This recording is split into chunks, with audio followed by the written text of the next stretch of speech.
Good morning, everybody. How are you? We've got a very low cloud, glowering cloud day today, and a bit of rain. It's Monday morning, and I'm going to try and come in the windy way to see what they've done with the drains. Shall we see what they've done with the drains? There was a big puddle back there, wasn't there? We're coming up on the flooded part of the route, normal flooded part of the route.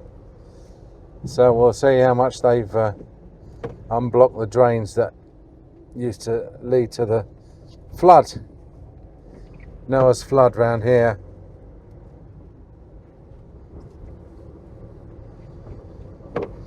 So, got a quiet week this week. I think I'm working 4 sessions this week. I'm taking Mrs. Angry away because it's her 65th birthday. So we're going to stay in a little English country hotel. It's a little bit more than that. It's a hotel attached to a theme park. Oh, one unblocked drain. 2 unblocked drains. Oh, don't tell me they've actually done it. Nothing. And yeah, so I'm going away Tuesday to Thursday, which will be nice. Although, as I say, the weather's not going to be that brilliant, so we'll probably spend all the time in the bedroom watching telly. But never mind, it's a break, isn't it?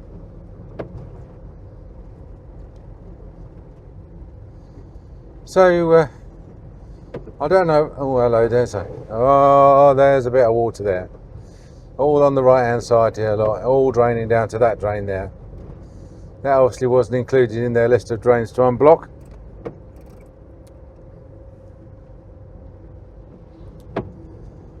Yeah, we've got I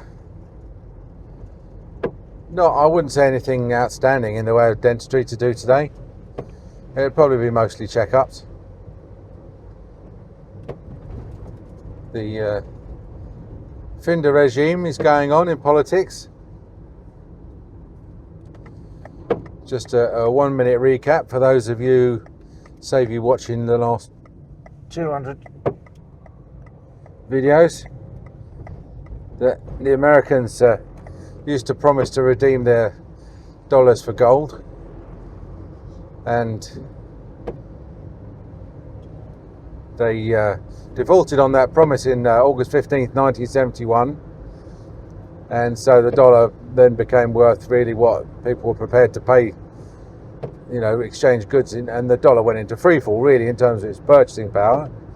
So we're coming to the end of that period now. It's about 50-60 years since the dollar and all the other currencies linked to it went into freefall. So we're finding all sorts of weird things happening, all sorts of weird things going on, which always happen towards the end of any regime, any financial regime, when the money becomes worthless.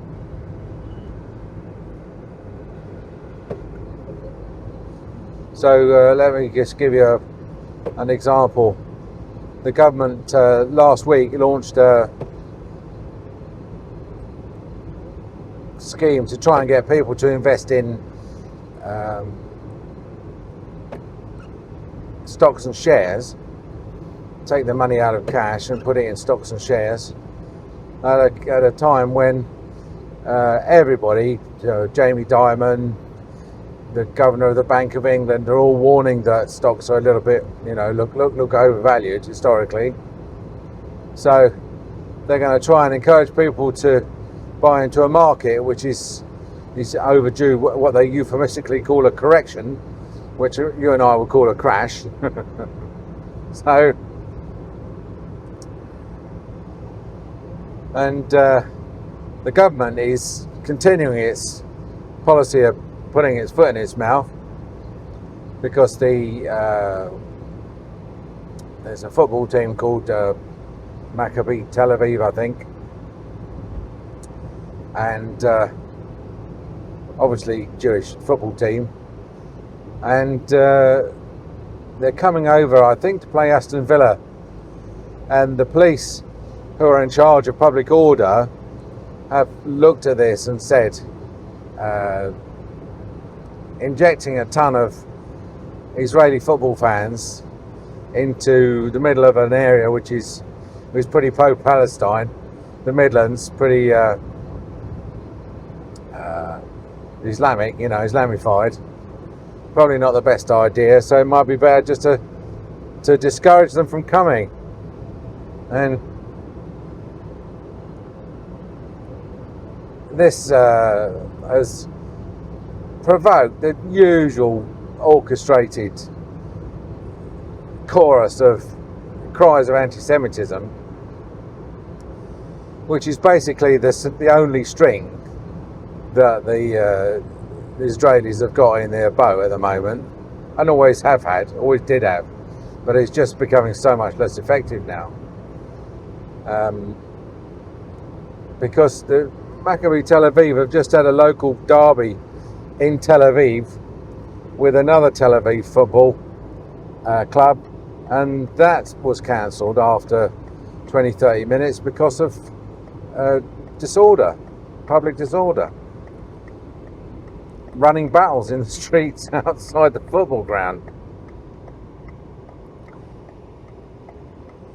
So the government, having said that this is anti-Semitism, which is on the face of it is the most ridiculous claim, because to say nobody thinks that these Maccabi Tel Aviv fans are being banned because they're Jewish.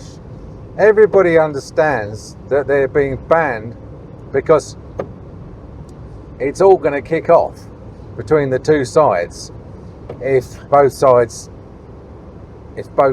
are present. And I've been in football matches where you've had 2 rows of police standing between the rival fans, and yet you've still got fans throwing bottles, throwing glasses at each other, jeering, sticking their fingers up, showing their asses, you name it. And then of course as soon as they get out of the ground, the police can't guarantee. It's all very well saying, the Labour Party saying, well, the police should be able to police. They should do their job. They should guarantee these fans' safety. What's the world coming to if we can't have a football match and guarantee that the fans can come and watch it in safety? Well, I've got some advice for the Labour government. If for the police to guarantee that sort of safety, they need about 2 police officers per fan. Okay, that's not going to happen. And it never kicks off where the police are. The fans gradually slip away to have a fight where the police aren't. Hello. Someone's on his way to the maternity ward or the casualty ward. So, and there's this assumption that these Maccabi fans are the sort of, I wouldn't call them timid because they're not timid, but the sort of not non-confrontational type of Israelis who you see in Stamford Hill, and who wouldn't even bump into you in the street by accident, who sort of give you a wide, but you're just aware of the fact they're walking around you, which is a bit, it's just weird. But these are not they. The Maccabi fans are they're the more the sort of Inglorious Bastards type Israelis, the ones who, not at all afraid of cracking a skull or 2, and therefore, having grown up in the old days of football violence between, like Chelsea and West Ham, for example, derbies, and Chelsea and Arsenal, and basically Chelsea and anybody, they were part of the ritual of the football. Was not just the football. The football was about a third of it, but another third was the drinking, and the last third was the fighting. And like it or not, just some people just like fighting. They go down a pub, they get drunk, and then the next thing they're looking for is who they can give a good old punching to. So the government sort of responded to this and understood this, and for a while, and to a certain extent, they acknowledged it when they went down the road of confiscating passports. If you were caught abroad causing trouble at a football match, or even, I think, if you were suspected because you'd caused trouble at home that you might cause trouble abroad, you had your passport confiscated.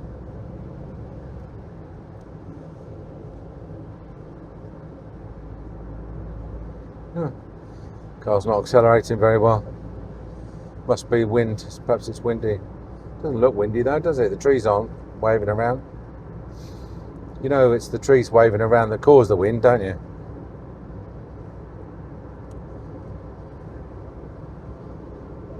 So I think it's ridiculous. This knee-jerk charge of anti-Semitism, where nobody in their right mind thinks that the West Midlands police are anti-Semitic to the point where they would just try and ban Jewish fans from coming to a football match. I mean, what's the point? Do you know what I mean? What would it achieve really, other than making them look really anti-Semitic? I don't think that they are anti-Semitic at all. I think they're just merely concerned with public order. Whereas the politicians who are knee-jerk label them anti-Semitic are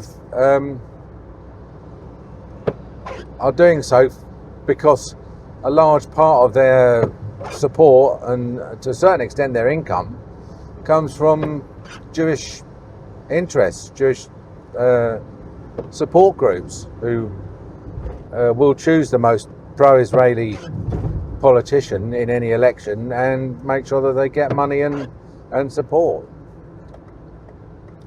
And this is coming to a head in America as well, because the American-Israeli group is called AIPAC. I'm not sure what the PAC stands for, but there's lots of... The PAC is irrespective because there are lots of PACs. Oh, Political Action Committee, that's what it's called. So it's the American Israeli Political Action Committee. Although I think they call themselves the Public Affairs Committee or something. But they've got the same initials, it's a PAC. And the whole point is that they raise money. And it's a way to get around the limits on how much money you can raise as a candidate.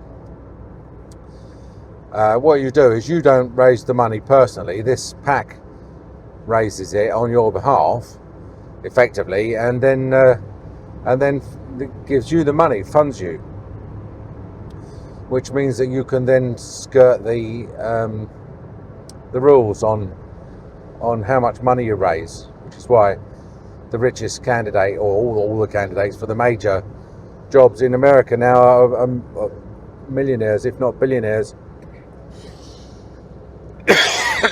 because money talks. So, and also when you're elected to Congress, the first thing that happens is you get an invitation to go to Israel,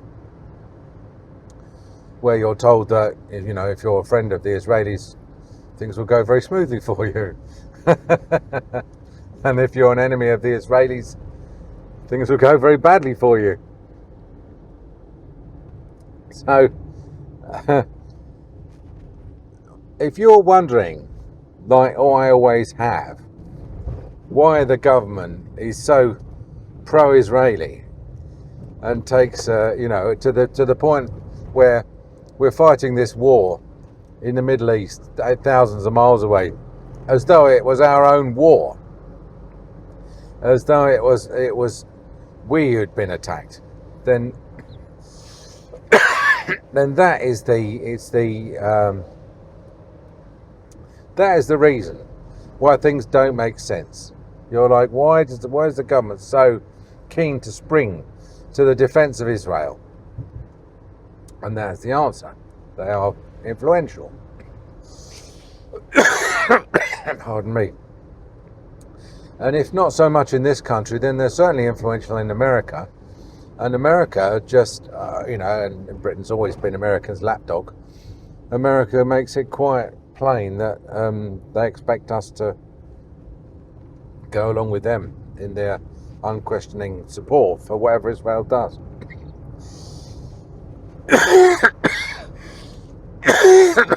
Sorry about the cough.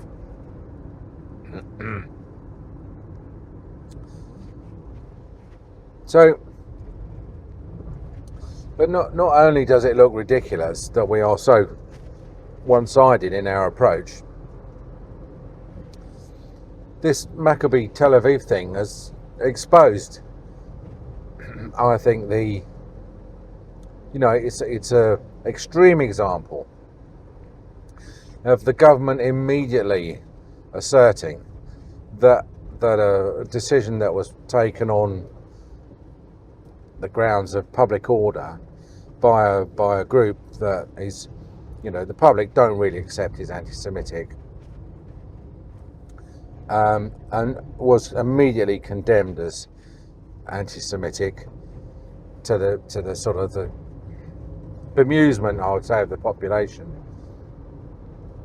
and has now been blown out of the water by the fact that the Maccabi Tel Aviv fans have shown themselves to be fond of as fond as the old Chelsea fans of a good skull cracking on match day. It's sort of blown their argument out of the water. Not that it ever was much of an argument, but I mean, it's really exposed it, laid it bare as the knee-jerk response to any Israeli criticism of Israelis as to be labelled anti-Semitic. Really, as within the first 30 seconds, because in the past it's pretty much always worked that. And puts your opponent on the back foot to prove that they're not doing it for the wrong reasons. Oh dear. Right, I'm going to sign off because this cough's not going away. I'll talk to you soon. Bye. Good morning. How are you?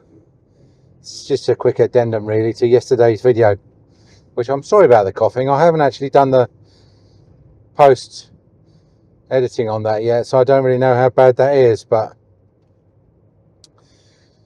basically there's been a development in the Maccabi Tel Aviv story, in that they've said that even if they were now to be allocated tickets, and they wouldn't accept any. In other words, that they if they're not welcome, then they won't come, which I think is a bit hypocritical, because, as I said, I think that they're losing the battle really of whether or not it's a racist thing. Lisa Nandy, funnily enough, she stood up in the Commons yesterday and said that the reason why there is a fear of violence is because it's a fear of sort of sectarian violence, it's a fear of religious violence, and so, which I think is she's making a decent fist of saying that it's not just a case of they haven't just been banned over violence; they've been banned over violence, presumably precisely because they're Israeli, and so it's in effect it's an Israeli ban, because only Israelis are going to be subject to the threat of violence if they attend this match, which you might think on the face of it is actually pretty good argument. But I think that what she's done is she's missed the point slightly, which is that it's the job of the police to assess the level of threat to public disorder, and they don't really, in my opinion, need to pay too much attention why everybody's cracking skulls in the high street and frightening the women walking the babies in the prams. They're interested in the ends, aren't they? It's not the means, it's the ends. They don't care what the argument's about. All they care about is whether or not there's going to be, violent bloodshed and running battles. Well, I applaud them for that. Honestly, I don't believe that the police suddenly woke up one morning and said, oh, you know what, we've got a load of Israelis coming in a couple of months, we better ban them. I don't think that was I think what they woke up and they said, look, we've got a situation in a couple of months with potential for serious public disorder, therefore we need to take steps to mitigate that. Either hold it behind closed doors, which is not fair to the home fans, or hold it without the away fans, which is, I wouldn't say it's customary, but I would say it's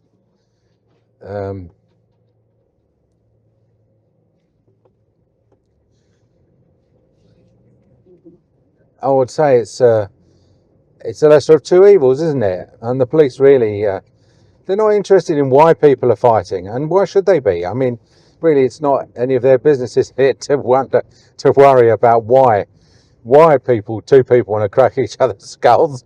They just want to stop it happening. So I think the police are completely blameless in this. I think the population of Birmingham is completely blameless in this, really. Insofar as they are, they're entitled not to be. And the thing is that the Maccabi have not done themselves any favours by getting their local derby cancelled a couple of days ago. You heard it here first. It's on the news today, but you heard it. Well, you would have heard it yesterday if I'd uploaded it yesterday. They've not done themselves any favours by showing themselves to be the sort of fans that would kick off abroad and posture and go looking for a fight, and then try and turn themselves into the victims, because that's all this is. This statement from the football club that if we're not welcome, then we're going to we're going to just refuse to accept any tickets. If you don't want us, then we don't want to be there, which is, I think, is gross hypocrisy, because that actually does misrepresent the situation, which is that, having argued that the police should do their job and that the police should be able to police, and that fans should be able to attend a football match without worrying about getting their heads kicked in,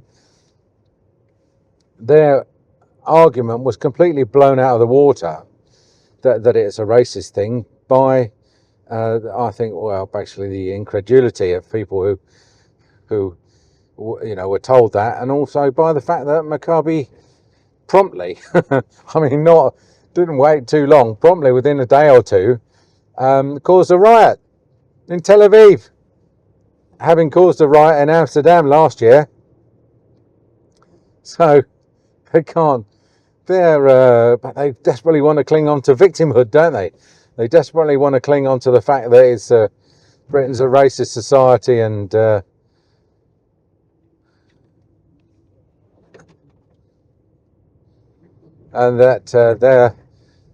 their nice, peaceful, law-abiding fans are being banned from attending a little, the cup match. It doesn't work anymore. People don't believe that. So anyway, so that's the latest development. So I thought, and because it really does, it's an addendum to what I was talking about yesterday, I thought we needed to wrap up with that, because that's the thing. They're not coming now. I wouldn't say they're not welcome. I would say a lot of people, football supporters, genuine football supporters, probably would welcome the fans. But what is not welcome is the public disorder that seems to follow them around the world in the way that it did England fans a couple of decades ago, and Chelsea fans perhaps a decade before that. So anyway, that's all I'm already, the good thing is the Metropolitan Police have stopped interviewing people over what they call non-crime hate incidents, which is basically one person saying that they've been offended by what another person said, and this has caused a massive ructions in the United States, who have the First Amendment, which is their right to the freedom of speech, and they cannot understand for the life of themselves why we are running around over 2,000 people a year being locked up for tweets, just for saying things. And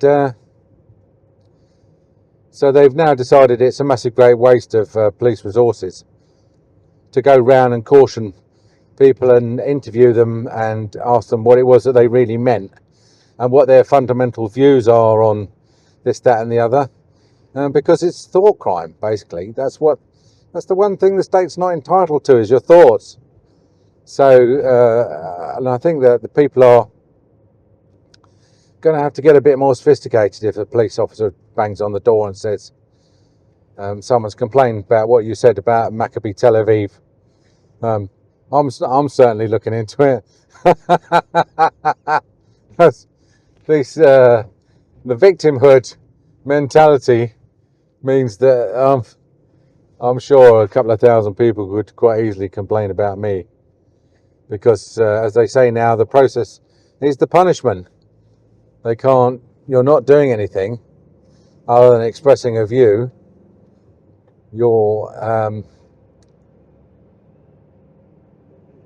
But the mere process of having a policeman knock on the door at 8 o'clock in the evening or 4 o'clock in the morning or whatever, and caution you and tell you that you're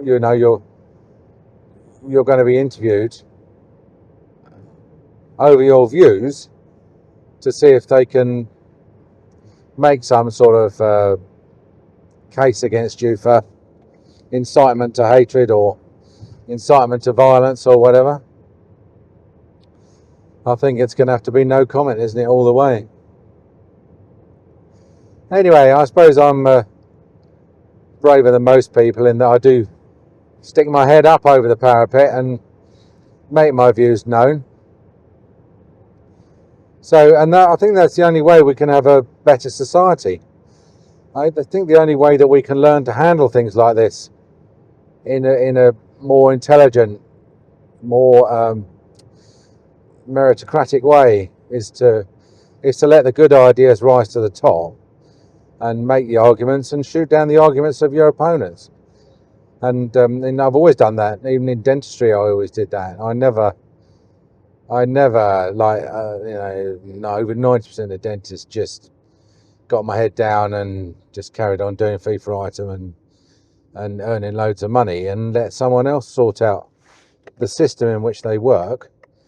And I think to a certain extent they possibly regret that. Although they won't regret that, because honestly they're not sentient, a lot of these people. They don't really know why there's no National Health Service. They don't understand that their failure to support the GDPA in the early years, around 1990, 1992, led to the collapse of NHS dentistry. They just know it happened, and they're constantly just working, how it impacts them, not why it's impacted them. And to a certain extent, like, I mean, the groundswell in the country is that everyone's decided to vote reform. The next time, which is like 4 years away. So, congratulations, You ask yourself, all these people that now say they would vote reform, where were they at the last election? How did we end up with a Labour Party with a massive majority? Now, I know the answer to that is really that Rishi Sunak was such an appallingly bad politician, and not really an advert for wealthy people going into politics at all, because they got this. They don't just have a life raft; they have the Titanic to get back on if they want to. If they fail in politics, they screw the country up, which he did through borrowing and inflation and plotting against probably the only prime minister who had a chance of getting the economy back on track, Liz Truss. It's commonly accepted that she was useless by everybody who parrots, everybody at the chatterati, everybody who parrots everybody else's impression of her. But he was so unpopular that he led to a Labour landslide, and he's not really. And the Tories have been left picking up the blame for that, their worst election defeat. Whereas, and they, and not one of them really has said, actually, don't you think it might have been Rishi Sunak undermining Boris, overspending, mismanaging the economy, and going to the country 6 months too early, because basically he's just a rich boy he'd had enough of it. He's like, blow this for a game of soldiers. I'm gonna go and stay on my wife's yacht. So well done, Rishi. I tell you, you got away with it there, and you got away. And it's the same in America. I've always said the Americans have got a very long and proud history of electing idiots as president. I mean, I think probably Trump is.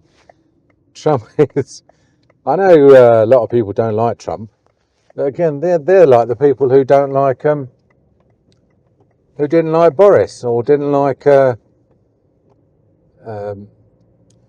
who sort of look at the faults in a leader rather than the many positive points. They don't realise that they're never going to get the perfect leader. You have to get behind a bloke who's possibly a bit flawed, but who perhaps might be a meritocrat and an intellectual. Someone like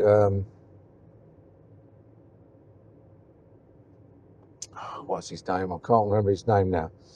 Foreign Secretary who should have been Prime Minister, who never was, who spoke French. Douglas Hurd. These people, they are short-lived. But then everybody's short-lived in the Conservative Party, aren't they? As soon as they get a leader, they set about bringing them down. So, but no, my point is that why are people so wise after they've done something so stupidly, so stupendously stupid? They do something and then they say, "Oh well, that was a stupid thing to do. I won't do the same thing next time. Perhaps I'll vote for Reform instead of Labour." Now, I'm not daft. I know probably Reform wasn't in a position really to form a government at the last election. They probably had hardly any candidates.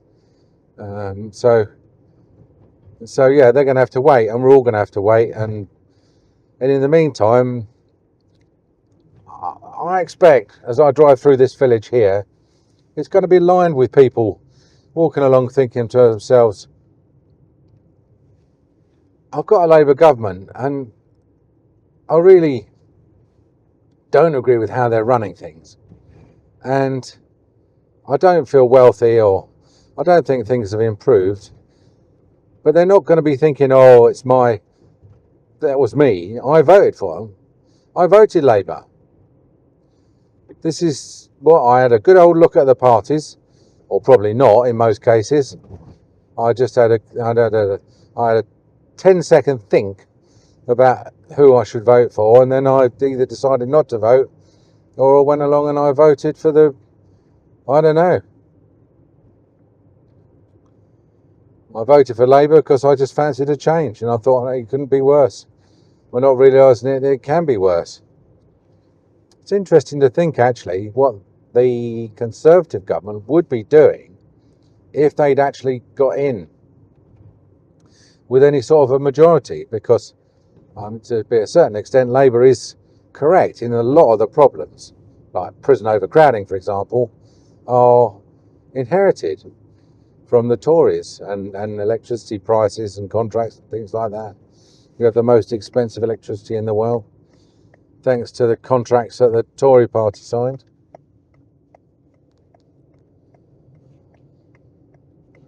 But if the Tories had got in again, they would have inherited their own mess, wouldn't they?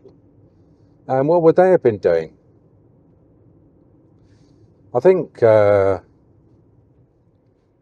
almost certainly, I think they would have probably done most of the same things, but without the public spending. There's the government's holding a meeting today where they say, 350 companies are coming along to this meeting, and the government's going to invest, I don't know how much it is, 100 million, 300 million, whatever, and because everybody's going to invest in the country, and those 350 companies have not come along to invest.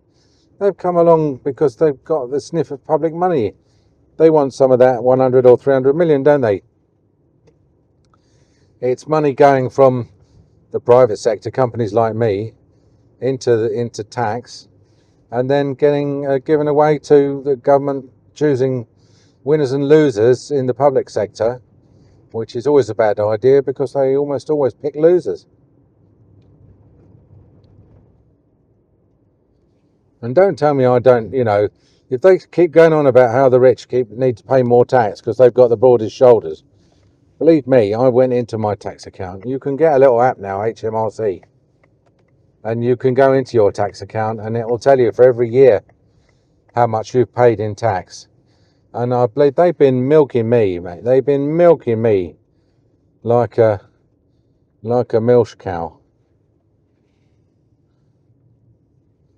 And that's, the tax I pay, I'm not even including tax on employers' national insurance. I'm not even including the tax they get from my employees because I have arranged to employ them. I'm just talking about my tax. My tax as a self-assessed individual and my tax as a employee. That doesn't include my corporation tax that I pay on the business, and most tellingly, it doesn't include the VAT, which I pay on absolutely everything I buy. Like, so, for example, that my mower that I bought for 9,000 something, probably nearly £2,000 of that just went straight to the Chancellor, Rachel Reeves. You're welcome. So, and then on top of that, you've got the inflation tax, which means that everything that I hold that's denominated in pounds has gone down by about 20% over the last 3 years in terms of its purchasing power. And that's a massive blow to everybody, and most people don't even understand that. So anyway, we'll see. We'll get a bit of dentistry in these one of these days. All right, nice to talk to you. Bye.